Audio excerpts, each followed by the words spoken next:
Richard,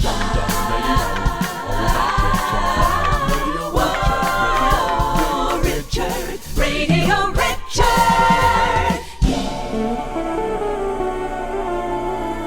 Welcome, Adi Yeshaya, to this wonderful edition of Radio Richard. I should tell my thousands and millions of viewers who are taking this video viral. Adi is a composer, arranger. He's like me in almost every possible way. He even has a beard, which I think is fantastic. And like me, he also graduated from the Berklee College of Music. Admittedly, you did it about 40 years later than I did because I'm much older than you. And he's been working like I have as a composer and arranger and educator for about 40 years. And he's worked with fantastic people we're going to talk about today, like Prince and Whitney Houston and Aretha Franklin and Burt Bacharach and Santa Claus and all kinds of great people. After all that work, Adi, I can only say you must be ready for a holiday.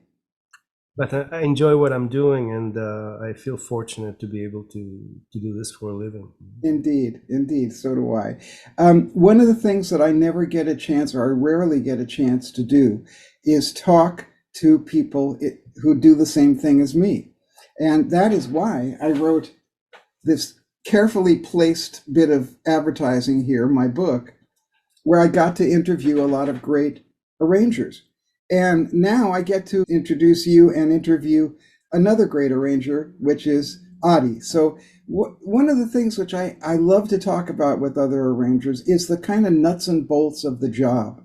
You sent me an email where you said, the work for hire that we do in a lot of cases is out of our hands and not always the work we're most proud of. And man, that really hit me right in the forehead. So I want you to explain a little bit about the process of a working arranger and how it's not always about the art. It's about being the guy with a shovel.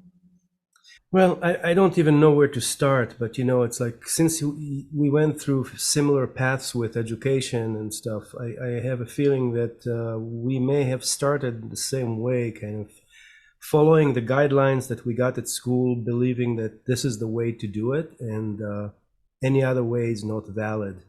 And it took many years to take everything that we know in one side of the brain to a completely different place and to start everything with the big question mark.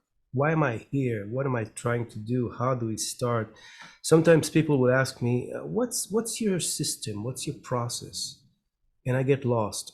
I simply don't know. I mean, everything is different and everything requires completely different set of things that you always have to spend some time to find some kind of hook to start with, and then it spreads. And once you find some kind of groove, you're in a different world. It's almost like a time warp kind of experience. Yes, I talk about in my book, I call it a creative intervention. You and I, when we approach a project, first of all, as you said so beautifully, why are we there? Why have they hired us rather than just leave the record the way it is? And it's because they know that the record can be better, but they don't know how to make it better necessarily. They've got a general idea. Yeah, it'd be nice to have some strings in there. It's a romantic song. Let's have some strings in it. But they don't know what it is and where it should be, and they certainly don't know how to write it. So we come in, and I've been very lucky, and I think you probably have had the same experience where they say to you, what do you think it needs? And then you have to make a judgment. Now, you and I, being of a certain sort of age, we've heard a hell of a lot of music. And also, one thing I notice about arrangers is we don't listen like the punter. We don't listen like the average person. We listen analytically. And so we say, okay, this is this genre of song. The voice is a high voice, so I'm not going to write too much in the high register because it'll get in the way of her voice. We think those kinds of ways. We make a whole list as we're listening to it, and then And then we say to the client, well, I think it should be X. We're not just using intellect, we're using our emotions too, because we're thinking, well, this is a really beautiful song. I want to express the pain of existence, oh my love, or I want to express the humor of the song. And you think of ways to do that. So it's always a mixture, as you said, of emotion and intellect. Yeah, and there are different kinds of projects and different kinds of clients that you always have to gauge what's the hip factor. I mean, how creative should I be, or do I have my hands tied throughout the project? And it took me time to make peace with this because, I remember really feeling that my role models were producers. When you think about getting into the business because of people like Dave Grusin Right. and Quincy Jones, Yep. you think, okay, I'm kind of calling the shots. And in some projects I was, in some projects I was allowed it, and other projects that they tried to keep me, in the box. And I'm finally at the place where I'm more comfortable with that. Mm-hmm. Yeah, of course, in interviewing other arrangers, I mean, Jeremy Lubbock told me about doing the Rod Stewart album. And he said that Clive Davis had said, if you write any strings above a C above the staff, I'm going to throw the whole thing out because it'll start sounding like film music, and I don't want it to sound like film music. And so he had to think of a way to write all those arrangements for the Rod Stewart thing without, that was a weird restriction, but he had to work within it. The perception that different people have about music and certain instruments in particular can really be an obstacle sometimes. I also think about the difference between being asked to write the whole arrangement, in which case, quite frankly, you're producing the record, or writing to an existing record where you're given a rhythm section, and they say, we want strings and brass and whatever over what we've got. So talk a little bit about how you conceptualize that type of writing. When you write the arrangement from scratch, you have full freedom of how to get into the song, what needs to happen harmonically.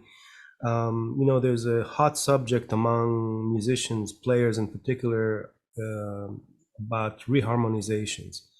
Reharmonization is a thing. It's something that some people will approach like, oh, here's the original chord progression. Here's my way. You're trying to figure out a bed of harmony that will work so naturally with the phrasing of the melody. Yes.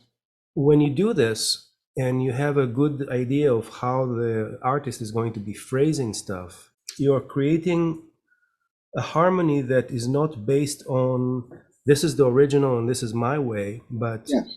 This is what the artist is screaming to be held by. Yes, yes. And you approach it from a completely different place. Yes. When you work with a given track, there's nothing you can do about it other than enhancing or destructing or doing other things with strings or horns. Yes. That will compensate for things that you wish you would have.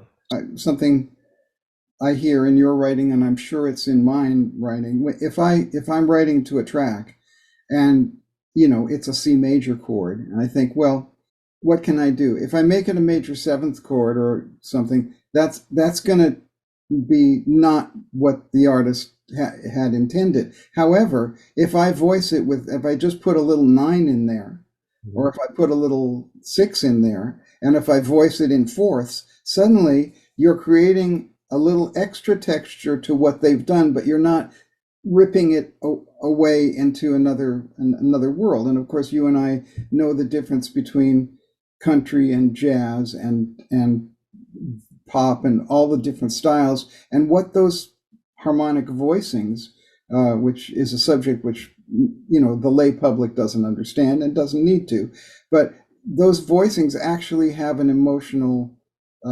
response with us and other people, because even one note has an emotional response, and then when you add another note, it's two emotional response. You're making a statement. This is a relationship of a fourth. That's what, you know. So it's a really fun thing that we do, and it's a lovely creative thing. Now, what you've said brings me to something which I thought of when I was listening to all your great work. I was listening to the Aretha track, "You Are My Joy," which I believe you also wrote as well as arranged. Is that true? No, actually, that's it's not. And the interesting thing about it is that the timing is kind of interesting sometimes. I just went to a memorial service for my good friend, drummer, musical director Michael Baker, that just passed away.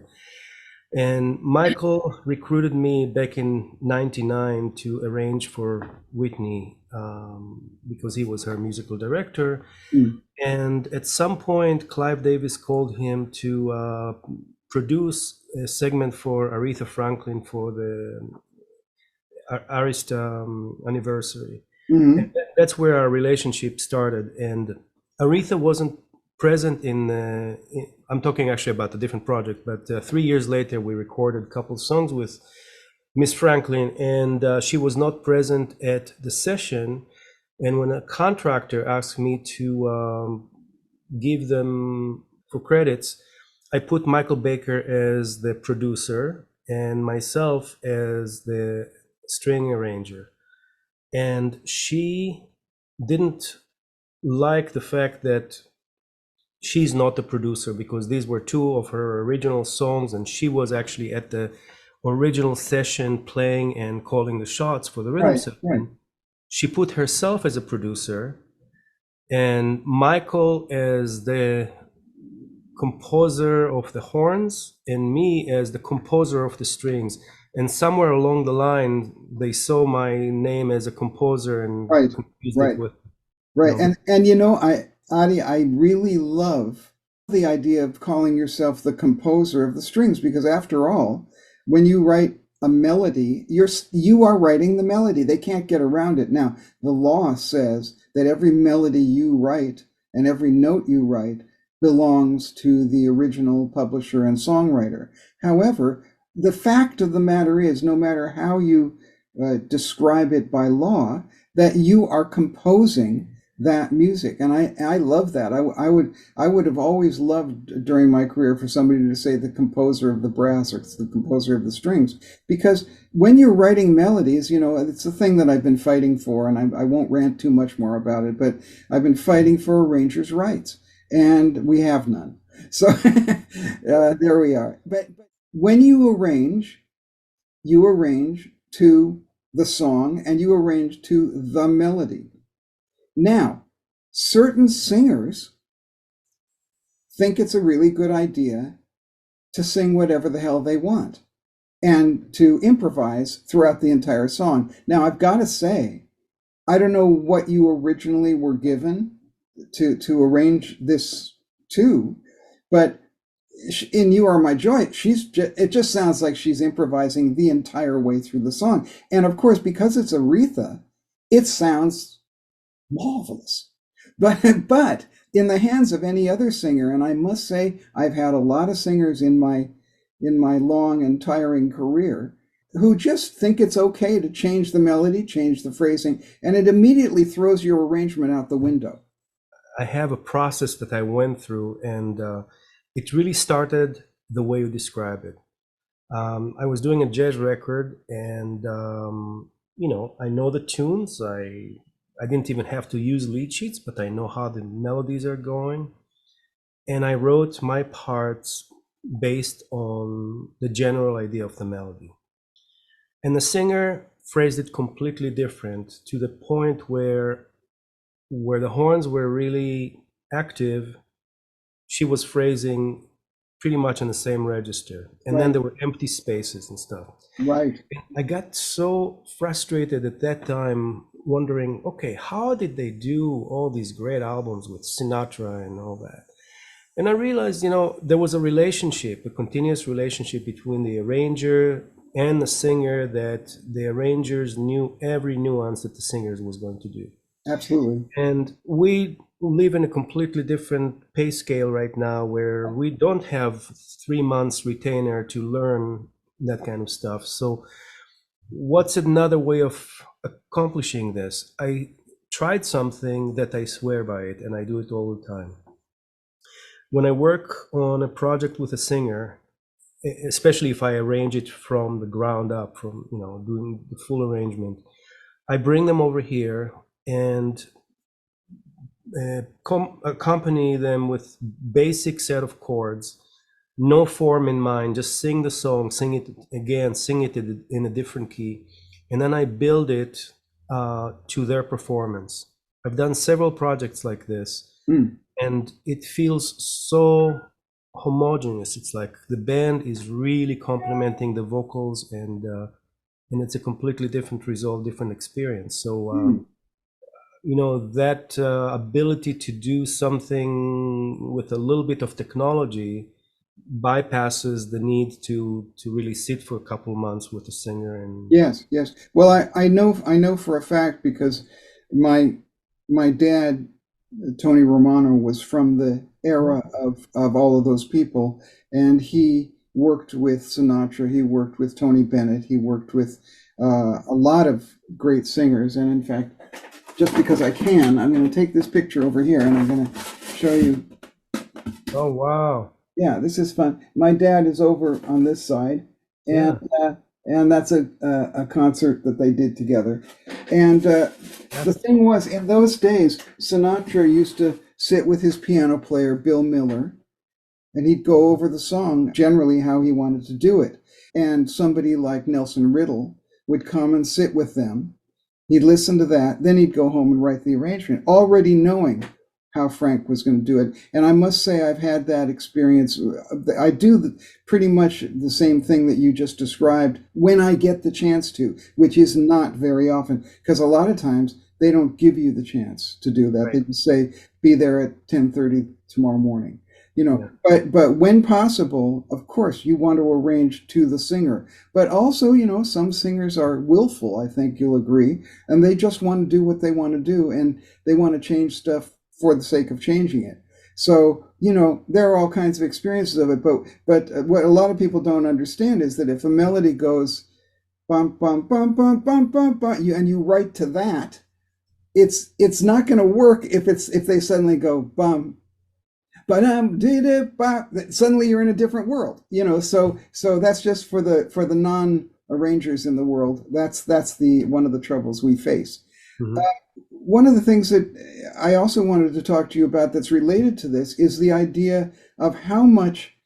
I mean, we've both been in this a long time. How much popular music and the business and the practice of popular music has changed so drastically over the years, to the point where, at least here's my feeling about it, and you tell me what you think. I think arrangers themselves have, by technology and by finances, been made artistically redundant and also financially impossible, because generally I get a lot. I mean, I don't know about you, and probably people say fine, but people call me and they say, we want you to do X. And I say, okay, fine, I'll do that. And then that'll be X number of dollars. And they immediately say, goodbye, because it's too much expensive. It doesn't fit in with their budgets. Yeah. They think that it's going to be like just getting some software up and pressing a button, and here you are. It's not that. And so the actual job of being an arranger seems to have kind of gone out the window. And very few people are still actually getting work in the same way and doing the work in the same way that you and I have been doing it for so many years. And because of that, I also think that creativity itself is less possible. Collaboration itself is less possible. Having 8 people in a room writing a song and arranging it at the same time, because let's face it, here's your drum sound, here's somebody over there who's going to do the bass line. Creativity in the manner that it has been done for years and years in popular music is out the window. And instead of writing to achieve an emotional impact and make a great, emotive record, we're now making records to satisfy a Spotify algorithm. How do you feel about that, Hadi? I don't even know how to be in this world, actually. It's interestingly enough, when I first moved to Minneapolis, and maybe it wasn't the smartest move because it wasn't an industry city per se. I haven't wrote any music when I came here. I was looking for other things to do. I played some weddings and I taught jazz piano. Eventually I realized, well, unless I put something myself, I probably will miss my boat here. So I put together a big band, fortunately of first callers, because I just had an opportunity to do a session and found who the great players were. And we started playing in this club Sunday afternoons, and the band really took off, and we had some nice following and stuff. That's how my writing really established in this town. Nice. And I kind of went in that mode of jazz arranging. Some local singers hire me to produce local jazz records, and life was good for a while. It wasn't until later when couple people got my name and got me into other things, but for a while I was in this illusion that, oh, I can actually make a living writing jazz and some orchestral music and stuff. It wasn't until Michael Baker called me to do arranging for Whitney Houston that I started seeing a completely different side of something that I completely missed. I remember the first song that he hired me for. I didn't hear any feedback. I got paid and everything, but he took the arrangement, flew to New York, and I didn't hear anything about it. 2 years later, I found myself rehearsing for a tour with her, and that song was pulled, and he says, yeah, there's one chord in that song that is not the right chord. You want to check this? And I'm checking, and I'm going, yeah, change the chord, because she was singing a flat 6. Yeah. Over a minor, so I just made it a flat 6 chord over C or over the root, just to make it a little correct harmonically. And he says kind of jokingly, he says, so the chord is more correct, right? I said, yeah. Okay, change it back, because I can't explain 7 million people that bought the record that they were hearing the wrong chord. Oh, that's funny. Yeah. So I started realizing, there is a whole different way of looking at what we do, and the relationship between melody and harmony. It's like, if you create a sound that managed to penetrate the market and become popular, if it's a harmonic mistake, this is the new sound, and you have to. Radio Richard!